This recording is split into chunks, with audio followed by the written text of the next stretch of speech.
India is one of the world's fastest growing economies. It had been touted as an economic and geopolitical counterweight to China, but recently its growth fell to its slowest pace in 6 years. Investment has weakened and unemployment has risen. So what's causing the slowdown and how can it be reversed?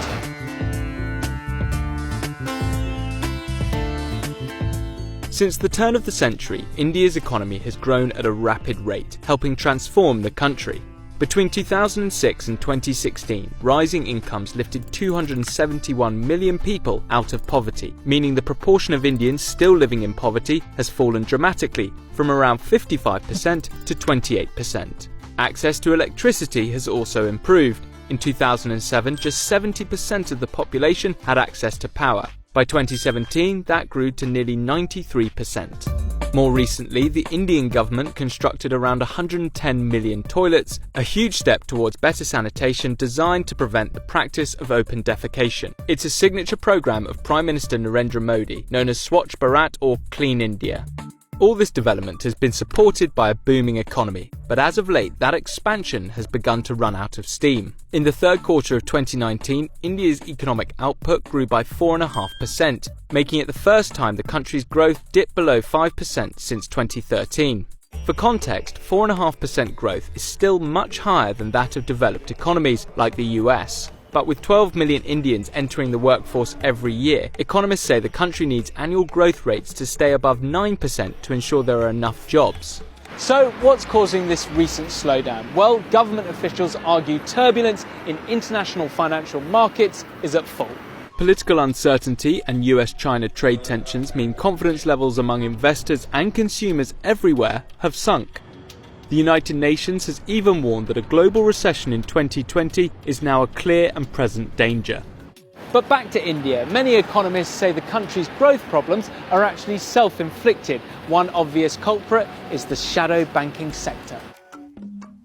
During the 2000s, India saw an investment boom. It was fueled by state banks dishing out a load of loans for big infrastructure projects. But some of the companies taking advantage of these loans couldn't keep up with the repayments. That meant the state banks weren't getting paid back and therefore struggled to give out new loans. To keep business moving, shadow banks stepped in. These financial institutions, which operate like ordinary commercial banks but don't follow traditional banking rules, eventually made up an estimated third of all new loans nationwide. The loans played a pivotal role for the millions of small businesses and consumers who would otherwise have no access to credit. But in 2018, shadow banking giant Infrastructure Leasing and Financial Services defaulted on its debt repayments. Its collapse sent shockwaves through the economy and shook up more traditional banks that had supported the sector. This had a ripple effect. It became harder for people to buy expensive items like cars. That hurt India's automotive industry, which is one of the country's biggest.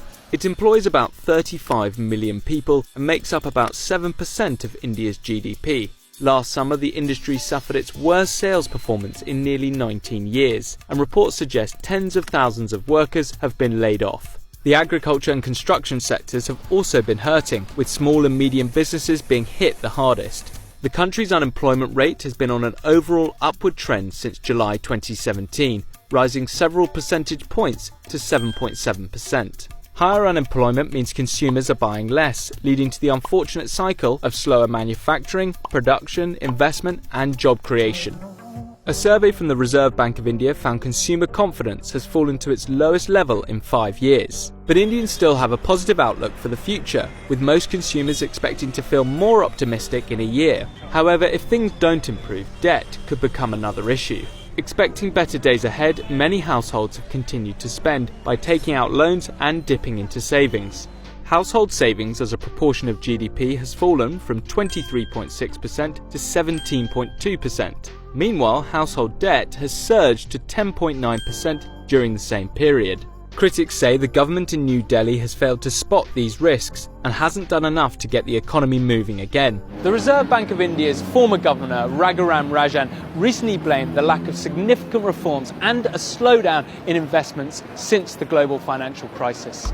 Even the country's chief economic advisor recently admitted reforms are needed to make India more friendly to investors. India has cut its corporate tax rate, but labour and land laws are still extremely strict. He also says the country needs to become pro-market rather than just pro-business, to avoid costly government bailouts of failing sectors. But not all reforms have been good to the economy. In 2016, Prime Minister Modi tried to clamp down on corruption, counterfeits and tax evasion by banning high-value banknotes. In one night, the cash ban made 86% of all hard currency invalid. 3 years later, many analysts say the policy disrupted the economy and failed to achieve many of its original goals. In 2017, a new sales tax placed small businesses under pressure and some of them were forced to close. In mid-2019, India's government introduced a controversial new tax on foreign investors. Consequently, India's stock market suffered its worst July performance in 17 years. Just 1 month later, the measure was scrapped. The government has now refocused its efforts on international trade and investment, and the recent changes to the corporate tax rate could indeed help attract businesses and investors to India.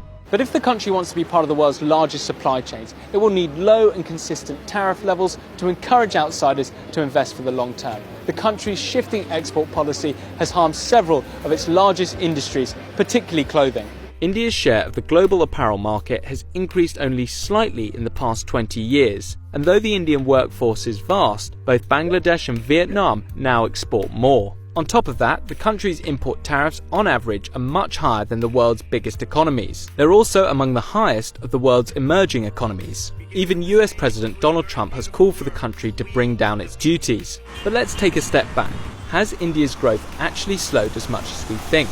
The government's former chief economic advisor Arvind Subramanian caused a fair bit of controversy in June 2019 when he claimed that the country's official stats probably overstated GDP growth by 2.5% from 2011-2012 to 2016-2017. He says the bottom line is that India never recovered from the global financial crisis. The government denies this. But none of this has hurt Prime Minister Modi at the polls. He won by a landslide in the most recent election. So how will he keep his promise and double the size of the economy by 2025? Many economists insist a well-explained economic vision would help, as would more long-term investment, better skilled workers and improvements to infrastructure. It may not matter who or what is to blame for India's recent economic challenges, but bottom line, India's economic growth needs to bounce back and fast.